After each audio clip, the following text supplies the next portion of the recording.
వేదిక మీద ఉన్న నాయకులందరికీ కార్యకర్తల మనోభావాలు ఏంటన్నది ఒక్కసారి మీరు తెలుసుకోవాలని కోరుకుంటున్నాను. ఎందుకంటే గత ఎలక్షన్లో మరి ఈ ఆచంట నియోజకవర్గంలో ఏ సీట్ నెగ్గినా లేకపోయినా ఆచంట నెగ్గుతుందని ఎంతో కష్టపడి అత్యధికంగా ఎక్కువగా డబ్బులు పోగొట్టుకున్న నియోజకవర్గం కార్యకర్తల్లో కూడా ఇదే. ఎందుకంటే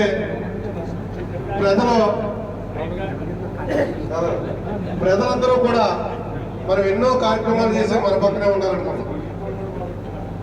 కానీ ప్రజలకి మనం ఈరోజు కార్యకర్తలు మీరు అందరూ కూర్చుని ఇక్కడ ప్రజల గురించి మనం పోరాటం చేద్దామని కూర్చుంటాం. దానికి తోడు కార్యకర్తల్లో ఎటువంటి ఇబ్బందులు ఉన్నాయి. కార్యకర్తలు వాడు బాధపడినాడు, వాడు ఒప్పుకోడు, వాడు ఏదైనా చేస్తే నేను అలాగని అడిగారు. అది శబాస్ నాయకుడు. ఏ రాజకీయమైనా సరే వైఎస్ఆర్ పార్టీ కార్యకర్తల చేతుల్లో ఉంటుందని చెప్పి నేను తెలియజేస్తాను.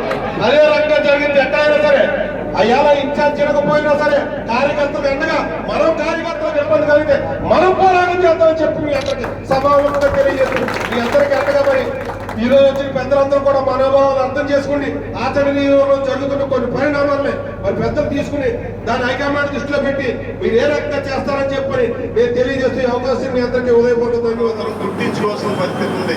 పత్రికల్లో వ్యక్తిత్వం కావాలి, పత్రికల్లో నిజాయితీ కావాలి. ఇది వరకు పత్రికలు చదవకుండా మరి నిద్రపోయే జనాలు ఇవాళ పత్రికలు అసహించుకునే పరిస్థితికి వచ్చారన్న సంగతి సభాముఖంగా తెలియపడుతూ రానున్న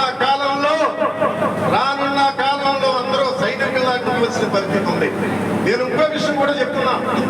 గ్రామాల్లో మన నాయకుల వల్ల మన పార్టీకి చాలా నష్టం కూడా జరిగిందనే సంగతి మాత్రం అన్నయ్య గారు మరి జిల్లా నాయకులందరూ గుర్తించి గ్రామ కమిటీల్లో మళ్ళీ జల్లుడు బట్టి కొత్త సైనికులకి యువతరానికి పట్టం కట్టే పరిస్థితికి మన బాధ్యతగా ముందుకు తీసుకెళ్లాలి. మన అన్నగారిని నాయకత్వంలో మనందరం సైనికుల్లాగా నడవాల్సిన పరిస్థితి మాత్రం ఉంది. జగన్మోహన్ రెడ్డి గారు ఒకటి అన్నారు, కులం చూడం, మతం చూడం, ఈ పనికి మళ్ళీ ఏమి చూడం, విధులేంటి అన్ని అందరికీ అంత పార్టీలకు అతీతంగా అన్నాడు. ఈ అమ్మాయి ఏళ్ళెవరన్నా బాబా ఏ పార్టీ ఏ కులం ఇవన్నీ జల్లుడు బట్టి ఆ పార్టీ వాళ్ళకి అందించుకునే పరిస్థితికి తయారయ్యారు తప్ప ప్రజల సొమ్ముని కోసేసుకునే దొంగలు ఉన్నారంటే ఒకసారి అన్న మీరు అందరూ ఎవరల్లో మిత్రులు ఎమ్మెల్సీ గౌరి శ్రీనివాస్ గారికి, మన నియోజకవర్గ ఇన్ఛార్జి సోదరుడు అన్నయ్య వాస్ గారికి, ఈ సమావేశానికి ఇచ్చేసిన జడ్పీటీసీలకి, ఎంపీపీలకి, సర్పంచులకి, అలాగే ఎంపీటీసీలకి, పార్టీలో వివిధ మండల కన్వీనర్లకి, నా సోదర వైఎస్ఆర్ కుటుంబ సభ్యులందరికీ కూడా నా ఉదయపూర్వక నమస్కారం. జిల్లా స్థాయిలో జరిగింది. ఈరోజు మన నియోజకవర్గ స్థాయిలో మనం జరుపుకుంటాం. రేపు మండల స్థాయి నుంచి గ్రామ స్థాయి దాకా తీసుకెళ్లే కార్యక్రమం ఇది. ఇది అయిన తర్వాత మళ్ళీ మీరందరూ కూడా మండలం పోయి మీటింగ్ పెట్టుకోవాలి. మనందరం మండల మీటింగ్ అయిన తర్వాత మళ్ళీ గ్రామ స్థాయి, వార్డు స్థాయికి కూడా మనం ఏదైతే కూటమి ప్రభుత్వంలో ప్రజలకు ఇస్తామని చెప్పి హామీల్ని ఏమార్చి ఈరోజు కొన్ని కార్యక్రమాలకి వాళ్ళు పరిమితం అయిపోయి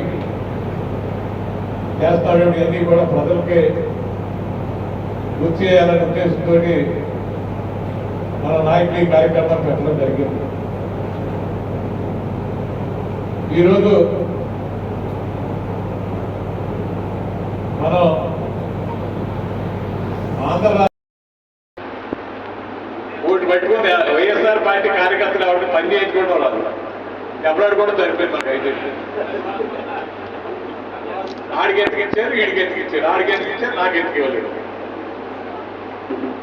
అంటే తింటాం కూడా జాతర మనకి. తెలుగుదేశం కూడా ఉన్నారనుకోండి, ఇంకా పాలకొకటి మిగిలినట్టు ఇంకేస్తారు.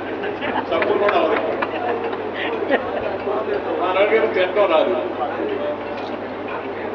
ఇవన్నీ ఉంటే అధికారంలో ఉన్నప్పుడే అప్పుడు ఉండేది.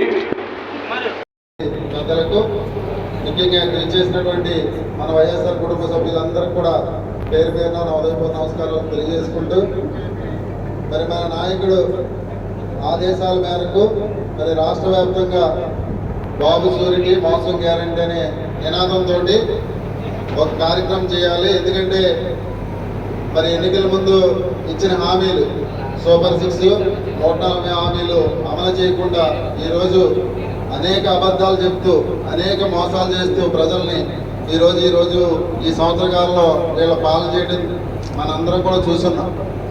గతంలో మన నాయకుడు మరి 3645 కిలోమీటర్ల పాదయాత్ర చేసి ఆ పాదయాత్రలో నవరత్నాలని సంక్షేమ పథకాలు తీసుకొస్తాను, ఆ పథకాలన్నీ కూడా నేరుగా ఎక్కడ కూడా ఒక రూపాయి అవినీతి కానీ లంచం లేకుండా ప్రజలందరికీ పేద ప్రజలందరికీ అందిస్తానని చెప్పేసి ఆ రోజు ఏ విధంగా ఆయన మాట ఇచ్చి ఆయన ఇచ్చినటువంటి నవరత్నాలనే సంక్షేమ పథకాలతో పాటు అనేకమైనటువంటి సంక్షేమ పథకాలు తీసుకొచ్చి మరి 5 సంవత్సరాలు ఏ విధంగా పాలన చేశారన్నది మనందరం కూడా చూస్తున్నాం.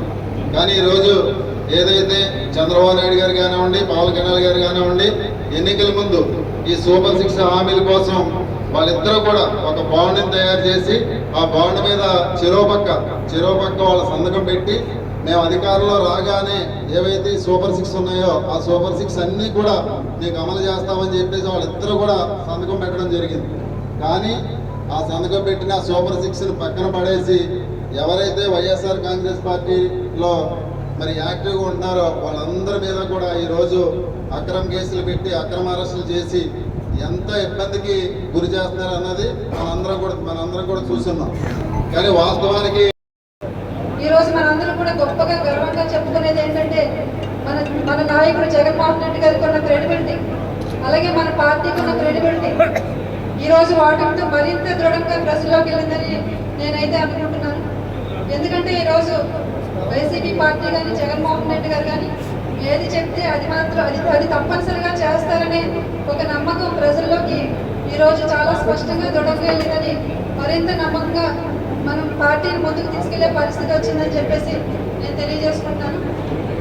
ఈరోజు ఇన్ని కార్యక్రమాలు మనం చాలా కార్యక్రమాలు చేస్తాం, చాలా సంక్షేమ పథకాలు ఇచ్చాం. అయినప్పటికీ కూడా కూటమి ప్రభుత్వాన్ని ప్రజలు గెలిపించారంటే ఎందుకు అని ఒక ఆలోచన చేసినప్పుడు చంద్రబాబు నాయుడు గారిని అయితే ప్రజలు ఎప్పుడు నమ్మరు. ఎమ్మెల్సీ కౌల్ శ్రీనివాస్ గారికి, ఆచరణ నియోజకవర్గంలో వివిధ హోదాల్లో ఉన్న ప్రతి ఒక్క నాయకుడికి కార్యకర్తలు కూడా హృదయపూర్వక నమస్కారాలు తెలియజేసుకుంటున్నాను. మనం ఈరోజు అధికారాన్ని కోల్పోయాము అన్న బాధలోంచి కోల్పోకముందే ఒక సంవత్సర కాలం తర్వాత ఇంత చక్కగా ఇంతమంది నాయకులు కార్యకర్తలు ఈ కార్యక్రమంలో పాల్గొన్నారంటే వీరంతా కూడా పార్టీ మీద పూర్తిగా అభిమానం, నిజాయితీ, నిబద్ధతతో ఉన్న నాయకులు. అధికారం ఉన్నా లేకపోయినా కూడా పార్టీ పక్షాన ప్రజల పక్షాన ఉండే నాయకులు మీరంతా. మీ అందరికీ కూడా హృదయపూర్వక ధన్యవాదాలు తెలియజేసుకుంటున్నాను. ఈరోజు జగన్మోహన్ రెడ్డి గారు పెట్టిన ఈ కార్యక్రమం బాబు షూరిటీ మోస గ్యారంటీ అన్న కార్యక్రమం. ఈ కార్యక్రమాన్ని ప్రజల్లోకి తీసుకెళ్లాల్సిన బాధ్యత మీ అందరిపైన ఉంది. ఎందుకంటే ప్రతి మనిషికి మరుపు సహజంగా మనకి ఏదైనా కష్టం వస్తే 2 రోజులు 4 రోజులు బాధపడతాం, తర్వాత మర్చిపోయి మళ్ళీ మన జీవితం మనం కొనసాగిస్తుంటాం. కొన్ని విషయాల్లో మర్చిపోవడం మంచిదే, కానీ చంద్రబాబు నాయుడు గారు అధికారంలోకి రావడం కోసం మోసం చేస్తారు. 2014లోనూ అదే పని చేశారు, మోసపోయాం. అది గుర్తుంచుకుని 2019లో జగన్మోహన్ రెడ్డి గారు ముఖ్యమంత్రి చేసుకున్నాం. కానీ మళ్ళీ ఎక్కువ ఇస్తాను, ఎక్కువ పథకాలని చెప్పి సూపర్ 6 అని చెప్తే మరి కొంచెం లబ్ధి పొందొచ్చని మళ్ళీ గతంలో జరిగిన మోసాన్ని మర్చిపోయారు ప్రజలంతా, మళ్ళీ మోసపోయారు. ఆ మోసంతో పాటు మరి ఈరోజు జగన్మోహన్ రెడ్డి గారు బయటకు వెళ్తే ఎంతమంది జనం వస్తున్నారో మనం వీడియోలో గమనిస్తున్నాం. పార్టీ ఎంత బలంగా ఉంది, కార్యకర్తలు ఎంత నిబద్ధతతో ఉన్నారు. కానీ మనం ఎందుకు ఓడిపోయామో మనం ఎవరికి ఈరోజు కూడా అర్థం కావట్లేదు. మరి ఇలాంటి పరిస్థితుల్లో మళ్ళీ రాబోయే రోజుల్లో ప్రజలు మోసపోకుండా అప్రమత్తం చేయాల్సిన బాధ్యత ఇంకా మనం రెట్టించిన ఉత్సాహంలో ఎక్కువ బాధ్యత తీసుకుని చేయాలనేది మనం గుర్తించాలి. జగన్మోహన్ రెడ్డి గారు 2019లో ముఖ్యమంత్రి అయిన తర్వాత ఆయన పరిపాలించింది ఒకే ఒక పర్యాయం 5 సంవత్సరాలు. 5 సంవత్సరాల్లో కూడా ఒక 2 సంవత్సరాలు కరోనాతో మన జనజీవనం అంతా స్తంభించిపోయింది. అభివృద్ధి ఏమి చేయడానికి కానీ మనం బయటికి రావడానికి కానీ అవకాశం లేదు. ఆ పరిపాలించిన 3 సంవత్సరాల్లోనే ప్రజల గుండెల్ని జరగని ముద్ర వేసుకుని ఇన్ని సంక్షేమ పథకాల్ని ప్రమాణ స్వీకారం చేసిన మొట్టమొదటి రోజు నుంచి చెప్పిన నవరత్నాలైన వాగ్దానాలే కాకుండా చెప్పని ఎన్నో పెద్ద పెద్ద పనులు నాడు నేడు. మొన్ననే మన జిల్లా కార్యవర్గ సమావేశాన్ని జరుపుకున్నాం. మరి అన్ని పూర్తయిన చివరిగా ఆచంట నియోజకవర్గంలో ఈ రోజున ఈ సమావేశాన్ని మనం ఏర్పాటు చేసుకున్నాం. ప్రధానంగా పెద్దలందరూ మాట్లాడి ఉన్నారు. కార్యకర్తల యొక్క మనోభావాలు ఇవన్నీ కూడా మాట్లాడు. ప్రధానంగా 2 అంశాలు ఈ సమావేశాల ఉద్దేశం. సంస్థాగతంగా వైఎస్ఆర్ కాంగ్రెస్ పార్టీని మనం ఎలా బలోపేతం చేయాలి. 2, ప్రజల పక్షాన వైఎస్ఆర్ కాంగ్రెస్ పార్టీ మనము ఎలా పోరాటం చేయాలి.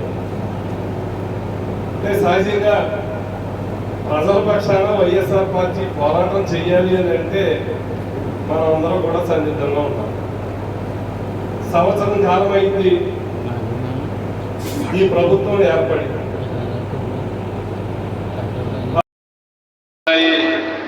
కార్యకర్తల సమావేశం.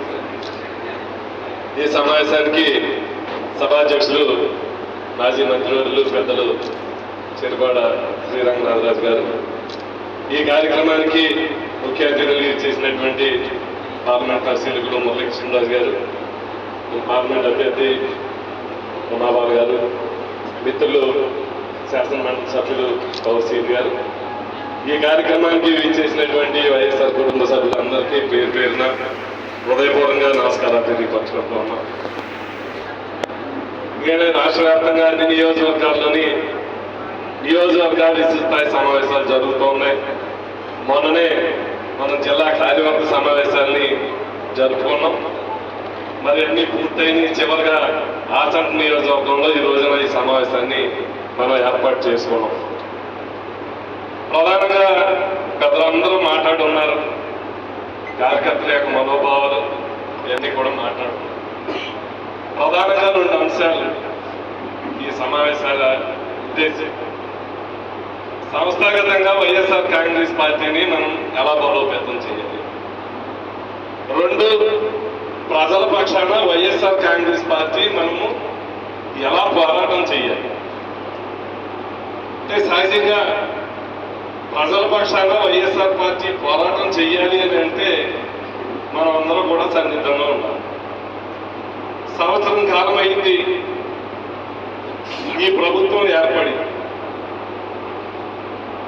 14 సంవత్సరాలు పూర్తవుతూ ఉంది వైఎస్ఆర్ కాంగ్రెస్ పార్టీ స్థాపించి. ఆ రోజున మనం స్థాపించినప్పుడు అందరూ కూడా ముందుకు వచ్చాం. అధికారం ఉంటుందా, రేపు పొద్దున అధికారం ఉండదా, ఇవన్నీ చూడలేదు. జగన్ గారితో పాటు దూకాం. ఆ రోజున కూడుకులు తీసివేతలు వేయలేదు. అభిమానం రాజశేఖర రెడ్డి గారి మీద ఉన్నటువంటి అభిమానంతో అందరం కూడా జగన్ గారి యొక్క నడిచాం. అంటే మనం అందరం కూడా సన్నిధంగా ఉన్నాం. సంవత్సరం కాలం అయింది ఈ ప్రభుత్వం ఏర్పడి. 14 సంవత్సరాలు పూర్తవుతా ఉంది వైఎస్ఆర్ కాంగ్రెస్ పార్టీ స్థాపించి. ఆ రోజున మనం స్థాపించినప్పుడు అందరూ కూడా ముందుకు వచ్చాం. అధికారం ఉంటుందా, రేపు పొద్దున అధికారం ఉండదా, ఇవన్నీ చూడలేదు. జగన్ గారితో పాటు దూకాం. ఆ రోజున కూడుకులు తీసివేతలు వేయలేదు. అభిమానం రాజశేఖర రెడ్డి గారి మీద ఉన్నటువంటి అభిమానంతో అందరూ కూడా జగన్ గారి నడిచాం. 5 సంవత్సరాలు ప్రజలు అవకాశం ఇచ్చారు. గత 5 సంవత్సరాలు ఇందాక మనం మాట్లాడుకున్నాం. ఈ రాష్ట్రంలో ఏ ముఖ్యమంత్రి చేయనటువంటి సంక్షేమాన్ని పేద ప్రజలకు అందించాలన్నటువంటి తాపత్రయంతో పనిచేస్తున్నాం. ఇతర రాష్ట్రాలు కూడా ఇలాంటి పరిపాలన చేస్తే బాగుందని చూసేది ఉన్నారు. మనందరూ ఆశించాం ప్రజలకు అందించాం, పేదలకు అందించాం, మళ్ళీ అధికారం అందరం భావించాం. కానీ తీరా రిజల్ట్ చూస్తే మనం ఎప్పుడూ కూడా ఊహించినటువంటి అరాజకం పొందాం. రాజకీయాల్లో రంగరాజు రెండు 15 ఎలక్షన్ చూస్తున్నారు. అందరం కూడా చాలా అనుభవమే. ఎన్నో రాజకీయ పార్టీలు వచ్చినాయి, ఓడిని అధికారం చేపట్టి లేదు. ఒక రాజకీయ నాయకుడు గెలుస్తాడు, వాడతాడు అని సహజం. కానీ ఇంతలా ఎప్పుడు కూడా వాడడం చదువుకోండి. సహజంగా ఏ రాజకీయ పార్టీ అయినా, ఏ రాజకీయ నాయకుడైనా ఓడిపోయాడంటే ఎక్కడో లోపాలు ఉంటాయి. లోపం లేకుండా ఎవరో ఓడిపోడు. దాన్ని ప్రజల నిర్ణయాన్ని శిరస వహిస్తూ ఆమోదిస్తూ ఎందుకు ఓడిపోయాము, మళ్ళీ మనం ప్రజాపక్షాన్ని నిలవాలంటే ఏంటి కారణాలు, దాన్ని సరి చేసుకుని రెక్టిఫై చేసుకుని మళ్ళీ ప్రజల దగ్గరికి వెళ్తేనే మనం ఆమోదిస్తాం. మళ్ళీ గెలిపిద్దామా ఓడిద్దామా న్యాయ నిర్ణేతలు ప్రజలు. కానీ సరి చేసుకోకపోతే మళ్ళీ అయ్యే పొరపాట్లు చేస్తానంటే చేపిస్తాం. అలాగే జగన్మోహన్ రెడ్డి గారు కూడా వాళ్ళు ఓడిపోయిన తర్వాత ఇంత పెద్ద ఎత్తున పరాజయం పొందేము. ఏంటి కారణం? నేను పేదల గురించి ప్రజల గురించి 6 నిమిషాలు కష్టపడ్డాను కదా, ఏంటి అని మొత్తం 155 నియోజకవర్గాల నుంచి ముఖ్యులందరూ పిలిచి సమావేశాలు. చాలా మంది ఇప్పుడు ఇక్కడ మనం మాట్లాడుకున్నట్టు ఒక్కొక్కరు ఒక్కొక్క అభిప్రాయం చెప్పుకున్నారు. రకరకాల అభిప్రాయం చెప్పినా ప్రధానమైనటువంటి అంశం గుర్తించింది ఏంటి అని అంటే, జగన్మోహన్ రెడ్డి గారు పేదల కోసం, ప్రజల కోసం, ప్రభుత్వ పరిపాలన కోసం పరితపించారు తప్ప కుటుంబ సభ్యులైనటువంటి కార్యకర్తలను ఎక్కడో చిన్న చూస్తున్నారు. కార్యకర్తలైతే ఏ రాజకీయ పార్టీ నిలబడదన్నటువంటి సత్యాన్ని జగన్మోహన్ రెడ్డి గారు గమనించున్నాడు, గ్రహించున్నాడు. అందుమూలంగానే జరిగినటువంటి నష్టాన్ని మళ్ళీ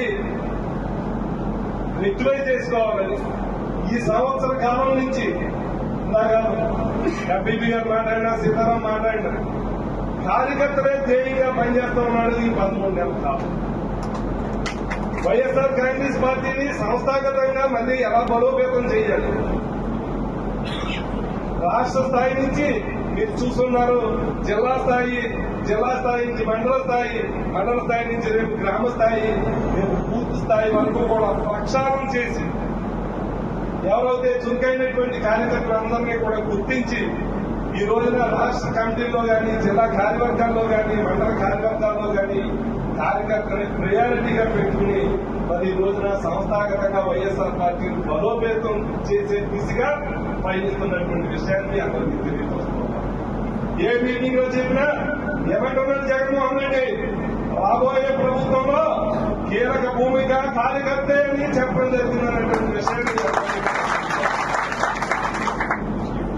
అందువల్ల రాబోయే రోజుల్లో పూర్తి స్థాయిలో కార్యకర్తలు భరోసాగా అక్కడ జగన్మోహన్ రెడ్డి గారు కానీ కింద లెవెల్లో మా పాత్ర కూడా ఉంటుంది. రంగరాజు గారి పాత్ర, మా పాత్ర, ఎమ్మెల్యేలుగా నియోజకవర్గ సమన్వయకర్తగా రేపొద్దున పోటీ చేయాలని ఆశించేటువంటి నాయకులు ఆయన గుర్తించినా మేము గుర్తించకపోతే ఎక్కడో లోపం ఉంది.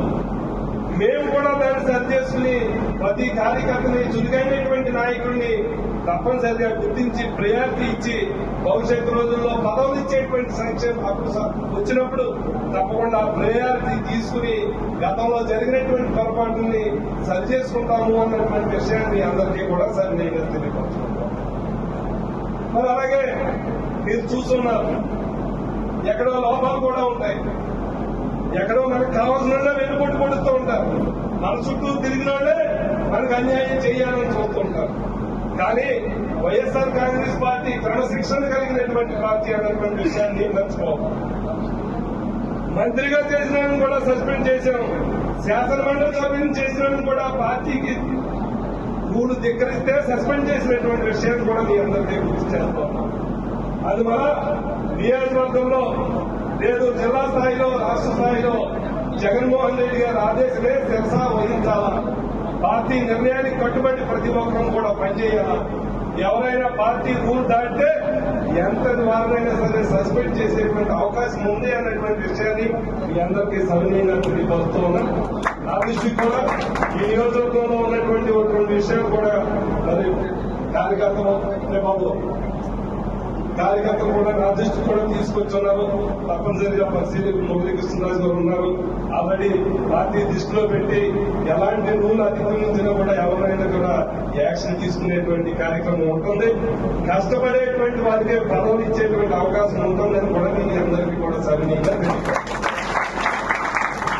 మరి ఈరోజు ఒక పక్క సంస్థాగతంగా పార్టీని బలోపేతం చేసుకుంటూ రెండోది ఆదేశించారు కష్టపడేటువంటి వారికి పదవులు ఇచ్చేటువంటి అవకాశం ఉంటుందని కూడా మీ అందరికీ కూడా సవినీయంగా తెలియదు. మరి ఈరోజు ఒక పక్క సంస్థాగతంగా పార్టీని బలోపేతం చేసుకుంటూ రెండోది ఆదేశించారు ఈ రోజు ఒక కార్యక్రమాన్ని మనం గుర్తుపెట్టుకున్నారు. బాబు శూరిటీ మోసం గ్యారంటీ.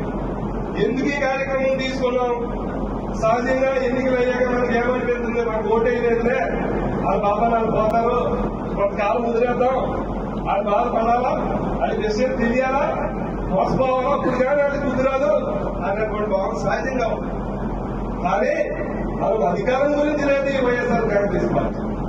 అధికారం ఉన్నా లేకపోయినా ప్రజల పక్షాన పోరాటమే జగన్మోహన్ రెడ్డి గారి యొక్క ధ్యేయం. అది మన ఎలక్షన్ అయిన రెండో రోజు నుంచి ప్రజలకు ఏ ఊరికే మాట ఇచ్చిందో ఈ ప్రభుత్వం, ఏం చెప్పిందో అవి చేయించడమే ధ్యేయంగా పనిచేస్తా ఉన్నాం.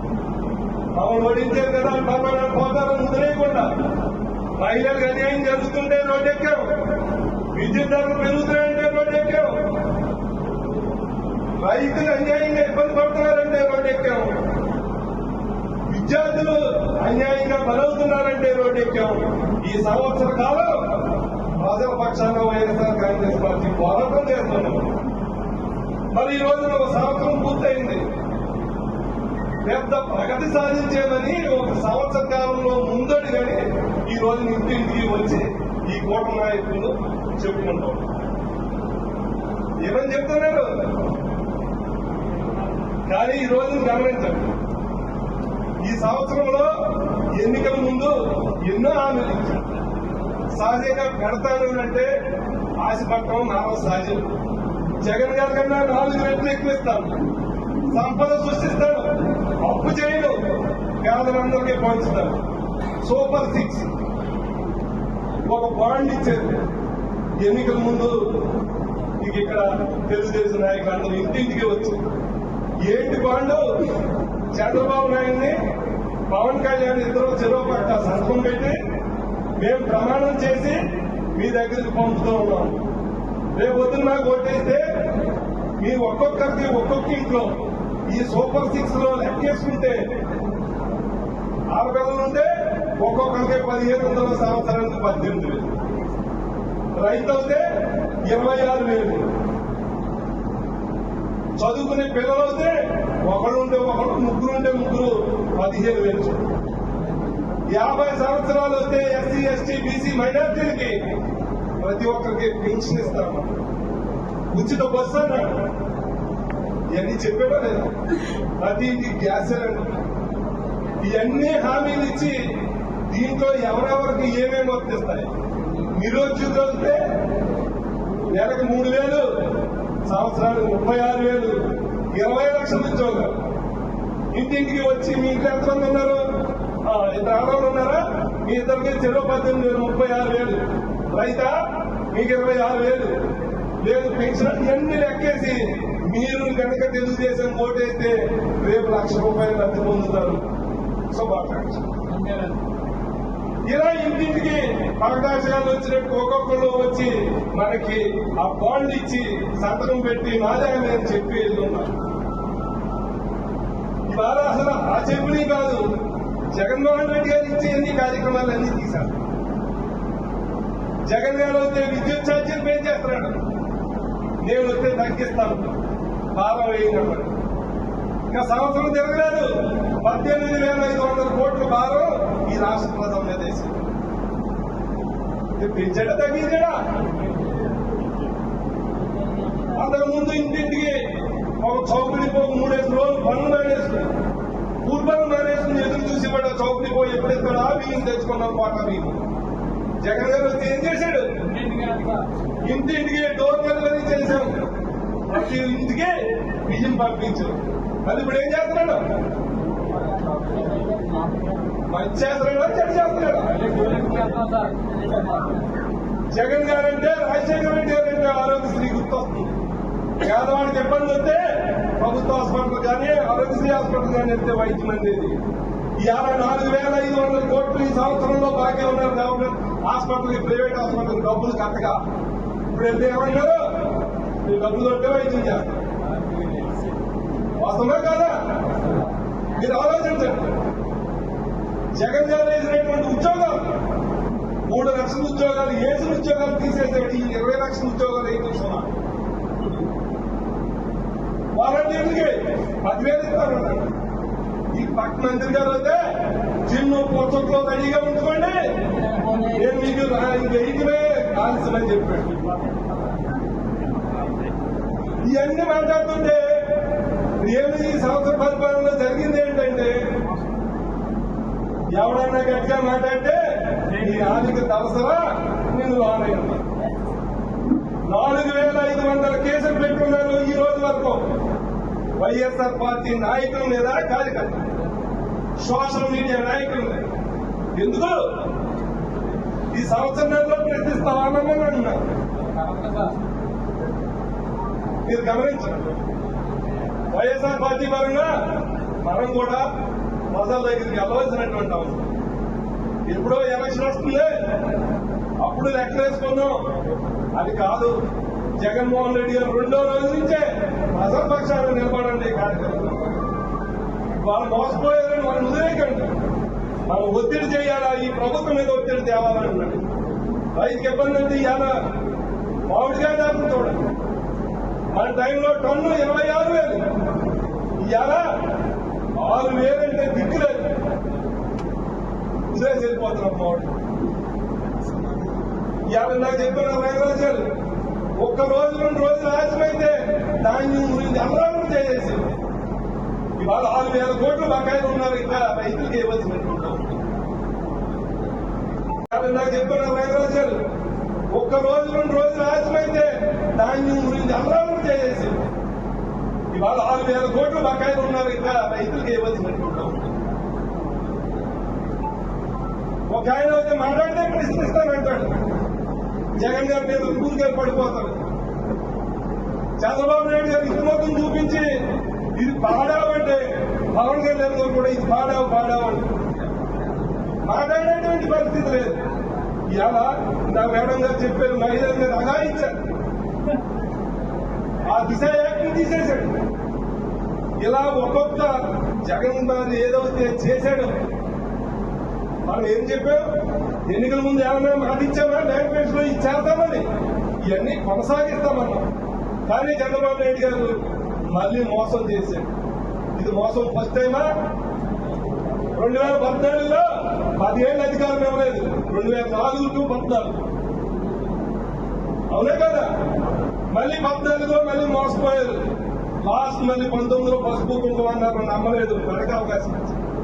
మళ్ళీ సంవత్సరం జరగకుండా మళ్ళీ మోసపోయారు కదా లేకుండా. వైఎస్ఆర్ పార్టీ పక్షాన మనందరూ కూడా ప్రజల పక్షాన్ని నిలబడవలసినటువంటి అవసరం ఎంతైనా. అందువల్ల ఇవాళ రేపు ఇంటింటికి వస్తే రేపు మన మండల సమావేశాలు జరుపుకోవాలా, తర్వాత గ్రామంలో గ్రామ కమిటీలు వేసుకోవాలా. ఈ కార్యక్రమం చేసుకుంటూ సంస్థాగతంగా మన పార్టీని బలోపేతం చేసుకోవాలా. ఇది జగన్మోహన్ రెడ్డి గారు నాకు చెప్పాడు కదా. మనం 4 మంచి వేషాలు మన నోటంలోనే వస్తాయి. మనమే గతంలో పాటు చేసుకున్నాం, మోసపోయాం. ఈ పట్టు మనం మోసపోకూడదు. ప్రజలను చైతన్యవంతం చేయాలా, ప్రజల్లోకి ఈ కార్యక్రమాన్ని తీసుకెళ్లాలా. ఎలా మోసపోయారో వాళ్ళకి తెలియజేయాలా. రాబోయే రోజుల్లో మరింత పటిష్టంగా వైఎస్ఆర్ కాంగ్రెస్ పక్షాన అందరూ కూడా పోరాటం చేయాలని ఈ నియోజకవర్గంలో రంగరాజు గారి యొక్క నాయకత్వంలో నాకు చెప్పుకున్నారు. అన్ని నియోజకవర్గాల కన్నా చైతన్యవంతమైనటువంటి నియోజకవర్గం రాష్ట్ర నియోజకవర్గం. ఎవరిని పంపినా హక్కులు చేర్చుకున్నారు. భవిష్యత్తు రోజుల్లో ఖచ్చితంగా గతంలో ఎలా అవుతే మీరందరూ కూడా కష్టపడి మనం పనిచేసే అదే రకంగా పూర్తి స్థాయిలో మనం కూడా పనిచేస్తున్నాం. జగన్మోహన్ రెడ్డి గారి ప్రభుత్వం ప్రజల పక్షాన పేదల పక్షాన పనిచేస్తుందని నిరూపిద్దాం. మీ అందరి యొక్క సంపూర్ణ సహకారం భవిష్యత్ రోజుల్లో మనం ఏ పార్టీకి పిలిపించినా, జగన్మోహన్ రెడ్డి గారు ఏ పిలిపించినా ప్రతి ఒక్కరు కూడా ఈ కార్యక్రమంలో భాగస్వాములు అవ్వాలని, ఏ చిన్న కార్యకర్తకి ఇబ్బంది వచ్చినా, ఏ చిన్న కార్యకర్తకి ఆపద వచ్చినా ఈ నియోజకవర్గంలో రంగరాజు గారి యొక్క ఆధ్వర్యంలో మేమందరం కూడా ఆయన వెనకాల ఉంటామని ఈ హృదయపూర్వకంగా మీ అందరికీ సవినీయంగా తెలియపరుస్తుంది. కలిపితే పెద్దలకి తీసుకున్నాను కనుక నేను ఒక 5 నిమిషాల ముందు కూర్చోలేమని పర్మిషన్ అడుగున్నాను. మీ అందరి సమక్షంలో మరి మీ అందరికీ ఈ కార్యక్రమానికి ఇచ్చేసినటువంటి ప్రతి ఒక్కరికి కూడా పేరు పేరున మరి ఈ కార్యక్రమాన్ని ఆహ్వానించినటువంటి పెద్ద రంగరాజు గారికి ప్రత్యేక ధన్యవాదాలు తెలియజేసుకుంటూ ఎందుకు ఇంత భయం? జగన్మోహన్ రెడ్డి గారు రోడ్డు మీద తిరుగుతుంటే మీకు ఎందుకు అంత ఉలికిని? మీరు చేయండి, మీరు ఏదైతే హామీలు ఇచ్చారో హామీలు అమలు జరపండి అనే ఉద్దేశంతో ఈ కార్యక్రమాలు చేస్తా ఉంటే మీకు ఎందుకు ఇంత భయం? ఇక్కడ ఆచండ నియోజకవర్గ వైఎస్ఆర్ కాంగ్రెస్ పార్టీ నాయకులందరూ చిన్న మనవి, జగన్మోహన్ రెడ్డి గారి అభిమానులను తిరిగినా, జగన్మోహన్ రెడ్డి గారి మా నాయకులను తిరిగినా కూడా రంగరాజు గారికి ఎన్ని పోటు పడిస్తే అది జగన్మోహన్ రెడ్డి గారికి ఎన్ని పోటు పడిచినట్టే అని భావించాలి. దానికి తగ్గట్టే మీ అందరికీ కూడా చర్యలు ఉంటాయి. నాకు రంగరాజు గారు ఇష్టం లేదు, నాకు ఆ నాయకులు ఇష్టం లేదు, జగన్మోహన్ రెడ్డి గారే నా నాయకులు అంటే ఇక్కడ ఈ నెగ్గుతేనే ఆయన నెగ్గుతారు. ఇవన్నీ కూడా మీరు దృష్టి పెట్టాలి. ఇవన్నీ కూడా మా పరిశీలనలో ఉంది. మాకు ఇక్కడ నాయకులు చెప్పారు, జిల్లా పార్టీ అధ్యక్షులు దృష్టిలో పెట్టాం, బొత్స సత్యనారాయణ గారు ఆలోచన చేస్తున్నారు, రాష్ట్ర పార్టీ నాయకులు జగన్మోహన్ రెడ్డి గారి దృష్టిలో కూడా పెడతాం. ఎక్కడ ఏ తప్పు జరిగినా కూడా ఉపేక్షించేది లేదు, దాని మీద చర్యలు ఉంటాయని మీ అందరికీ కూడా హామీ ఇస్తూ ఇక్కడ నాకు ఈ అవకాశం ఇచ్చినటువంటి రంగరాజు గారికి ధన్యవాదాలు తెలియజేసుకుంటూ సెలవు.